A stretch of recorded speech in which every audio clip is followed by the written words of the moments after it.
Y preguntarnos si el trabajo dignifica a día de hoy es una duda súper recurrente. Después de todo, vivimos en una época llamada el precariado, donde los trabajos han dejado de ser un punto de estabilidad vital y garantía de vida. A la vez, somos una generación que ha pagado la crisis de los estados del bienestar que empezó en los años 80, además de las dos crisis económicas mundiales en menos de 10 años desde el comienzo de los 2000. Si hay un término que defina nuestra situación actual ante el trabajo y ante la vida es la inestabilidad y la incertidumbre del futuro. Pero, ¿qué es el trabajo? El trabajo es uno de los temas fundamentales del pensamiento de izquierdas. Marx lo definió como la capacidad humana de transformar la realidad. La RAE, por ejemplo, denomina trabajo a una ocupación retribuida. El problema de muchas de las definiciones del trabajo es que hacían aguas respecto a trabajos relacionados con el mundo doméstico, el mundo de los afectos o el mundo de los cuidados, que eran y son mayormente desempeñados por mujeres. Además, muchos otros trabajos no consisten necesariamente en el acto de transformar la realidad. Por lo tanto, ¿cuál sería una buena definición de trabajo? Trabajar consiste en realizar una función comunitaria, es decir, una actividad necesaria para la sociedad. Esta actividad es necesaria porque la sociedad la demanda y como tal cumple una función. Dicha función social puede ser limpiar casas, servir copas, hacer cuentas de una empresa o darle patadas a un balón, así de simple. Y todo ese trabajo necesita de la fuerza de trabajo, es decir, la mano de obra capaz de ejecutarlo. Y esa fuerza de trabajo la proporcionamos las y los trabajadores. Una vez definido el trabajo, toca definir lo que es la clase trabajadora. La clase trabajadora son todas y todos aquellos que necesitan trabajar para vivir. Según el sociólogo Mateo Villamil, vivir, es decir, vivir con dignidad, sería poder cubrir todas las funciones de la reproducción social, poder pagar un techo, una comida, unos servicios públicos mínimos para garantizar cosas como un decente transporte y sanidad, y todo lo que influya en nuestra calidad de vida inmediata, lo que también incluye el ocio. La reciente polémica de los sueldos de los youtubers ha traído a la palestra el debate sobre en qué consiste vivir con dignidad. La dignidad es algo que el capitalismo ha convertido en un techo, cuando realmente debería ser el suelo sobre el que todos nos pudiéramos apoyar. Es decir, mientras vivimos el desmantelamiento del estado del bienestar con una decadencia de los servicios públicos y una precarización de nuestros derechos laborales, parece que la dignidad consiste en la posibilidad de permitirte el mayor número de lujos posibles. Sin embargo, la dignidad es un bien común, basado en unos derechos vitales y laborales básicos para todas y todos. La dignidad a través del trabajo es dependiente de la dignidad a través de la calidad de vida, y volveremos a esto más adelante. El capitalismo ha sabido adaptarse al conflicto de clases, explotando la idea de clase media.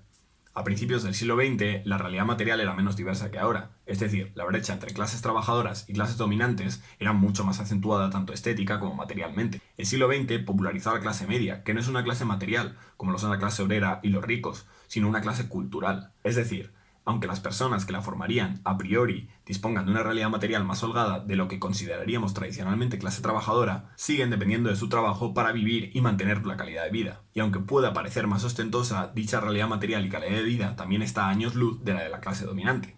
Por lo tanto, su posición ante el trabajo y la sociedad sigue siendo la de la clase obrera. La producción material del último siglo ha ayudado a confundir los límites de clase, gracias a los factores que inventaron la clase media. La fabricación y popularización de productos de gama baja, las obsolescencias tecnológicas y su consecuente efecto en el factor calidad-precio de los productos, y el traslado de fábricas de artículos de uso diario al tercer mundo donde gracias a condiciones de esclavitud se abratan los costes. Un buen ejemplo de esto sería el fast fashion. Todo esto ayuda a crear un mercado que conecta los artículos materiales entre ricos y clase trabajadora, y por lo tanto a inventar un aparente punto medio en el que las y los trabajadores ya no se categorizarían como tales por su fuerza de trabajo, sino por sus posesiones materiales, las marcas que usan o el tipo de ocio que consumen. Mi producto favorito para entender este dilema es el que tienen en común un capitalista de clase dominante como Amancio Ortega y algunos de sus trabajadores en España: el iPhone. Un iPhone es asequible para todo aquel que pueda pagarlo, ya sea un individuo de clase obrera tradicional, fontaneros, profesoras, camareros, taxistas, etc., como para grandes empresarios, dueños de bancos o multimillonarios. Por supuesto, no hay que olvidar que detrás de esta aparente homogeneización de la demanda, el proceso que ambas partes recorren hasta la adquisición de dicho producto es bastante diferente. Lo que para los ricos es un mero desembolso más, para la clase obrera muchas veces supone ahorros, préstamos bancarios, endeudamientos, etc. Al final parece que podemos determinar las clases sociales por las marcas que utilizan o el tipo de ocio que consumen en su tiempo libre. Pero todas estas características son superficiales y a día de hoy no describen una realidad de clase, son puras apariencias. Con todo esto quiero decir que para empezar a hablar de si el trabajo dignifica o no, hay que tener claro lo que significa ser clase obrera hoy en día.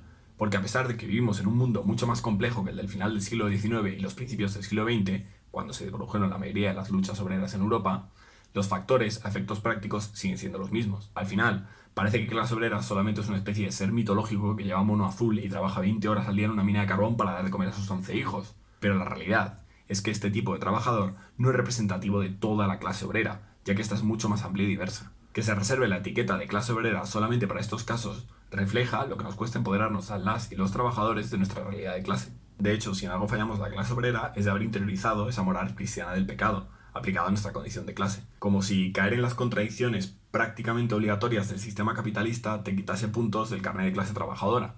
O el polo opuesto, como si ahorrar para pagarte ciertos caprichos pudiera darte una especie de pedigrí y hacerte una clase social diferente. Pero la realidad es que ni la marca de tu móvil o de tu ropa, ni que tengas 0, 1 o 2 coches, o que seas del Real Madrid o del Barça, te hacen ser más o menos clase trabajadora. Porque la clase obrera no solamente la define la posición ante los medios de producción, algo que a día de hoy, con los autónomos y las pymes, ya no es tan determinante.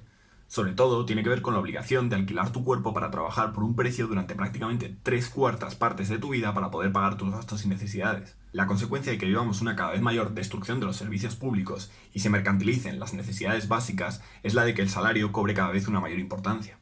Si la dignidad es un bien mercantil en lugar de un derecho, es súper importante conseguir dinero para permitírsela. El salario ha sido determinante para crear la ficción de la clase media, y es el punto clave para entender cómo hemos interiorizado la idea de que existen trabajos de primera y trabajos de segunda. El salario es una de las formas de darle un valor cuantificable a algo tan abstracto como el trabajo, y, sobre texto de la ley de la oferta y la demanda, denigrar y alabar ciertos trabajos. En realidad, como hemos visto antes, todo trabajo existe porque es demandado, y por lo tanto, la sociedad lo necesita. Un buen ejemplo de esto fue que, durante la pandemia, trabajos que eran anteriormente considerados denigrantes, como el de cajera de supermercado, de repente se descubrieron fundamentales.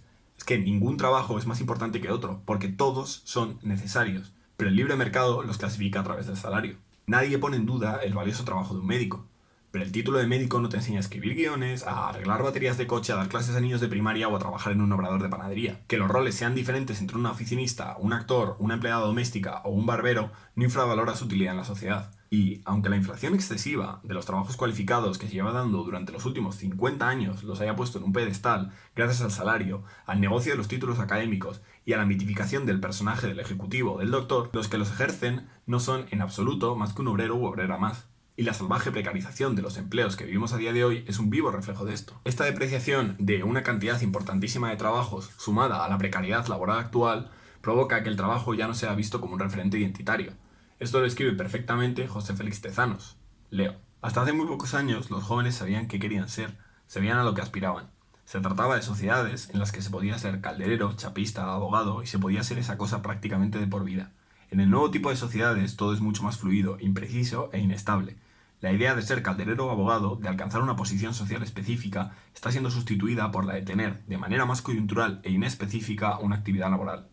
Ahora ya no se tiene un trabajo, o se es de una ocupación o profesión, sino que ahora se pasa por un trabajo, lo cual se está traduciendo en una pérdida de peso de las referencias identitarias de clase social y más específicamente de la profesión. En el pasado, un trabajo era sinónimo de porvenir, de estabilidad y de futuro. Ahora, en pleno siglo XXI, la incertidumbre es el sentir generalizado. Los millennials somos la generación de la titulitis y un perfecto ejemplo de lo peligrosas que son las aspiraciones infundadas. Con la popularización de las clases medias que sucedió a través del siglo XX, el trabajo empieza a convertirse en una mercancía como cualquier otra, y se nos convenció de que podríamos ser lo que quisiéramos siempre y cuando pudiéramos pagar lo que costase un título. La crisis de 2008 destapó esta mentira, y salieron a la luz 2000 de diplomas fantasma que de repente no valían nada. No había puestos de trabajo para tanta gente y aún a día de hoy las universidades y centros de estudios siguen apoyándose en una bolsa de empleo ficticia para justificar carreras y títulos cuya salida profesional es literalmente el paro, salvo para unos pocos afortunados. Mientras tanto, los trabajos no cualificados parecían denigrantes. La identidad a través del trabajo de la que habla Tezanos para mí es la respuesta a la pregunta de si el trabajo dignifica o no. El trabajo es la herramienta clave para entendernos como clase trabajadora a día de hoy. Y es en nuestra identidad de clase donde realmente está nuestro potencial revolucionario. Es normal que en la época en la que vivimos identificarse a través del trabajo sea cada vez más difícil. Como señalaba Tezanos, la precariedad laboral nos obliga prácticamente a cambiar constantemente de trabajo, en lo que parecen más recados que empleos. Por supuesto, el capitalismo hace todos los esfuerzos posibles para despreciar la actividad laboral y convertir el trabajo en un mérito, como si tuviéramos que estar agradecidos por trabajar por sueldos de miseria. Mientras tanto, el ocio a día de hoy está centrado 100% en modelos de consumo. Y esta es otra clave importante. Entre otras cosas, Marx definía la alienación del siglo XX como la frustración que sentían los obreros al producir mercancías que no podían pagar con sus propios sueldos. A día de hoy, viviríamos una forma distinta de alienación. Apenas fabricamos mercancías y el ocio está 100% orientado al consumo. Este cambio lo inauguró el modelo fordista durante la primera mitad del siglo XX, cuando los dueños de las fábricas de coches se dieron cuenta de que si abarataban los productos a la vez que subían los sueldos de sus empleados, obtendrían mayor beneficio, al regresarles los sueldos que le pagaban a sus trabajadores porque ellos compraban sus propios productos. Esta dinámica ahora ha explotado el consumo a nivel mundial, y a día de hoy, en lugar de sentirnos ajenos al trabajo por fabricar cosas que no podemos poseer, somos ajenos al trabajo porque el capitalismo nos ha educado a realizarnos a través del consumo. Y el trabajo no es ya un acto de realización social, sino un tedio entre el momento de dormir y el momento de consumir. Y aunque parezca paradójico que el capitalismo nos necesite como trabajadores y a la vez precarice nuestras condiciones laborales haciendo que odiemos el trabajo, lo que consigue es anular nuestra identidad de clase. Por otro lado, dignificarse a través del trabajo no tiene nada que ver con ser hiperproductivo o ser tu propio jefe. El trabajo no es ni tiene que verse como una carrera de fondo para conseguir lucrarse. La cultura del esfuerzo del neoliberalismo ha intentado redefinir el trabajo como el camino hacia la meta de la riqueza. El emprendedor se ha convertido en otro ser mitológico que consigue mediante esfuerzo y astucia enriquecerse y evadirse así del castigo de trabajar. La película de En busca de la felicidad representa muy bien esta fantasía.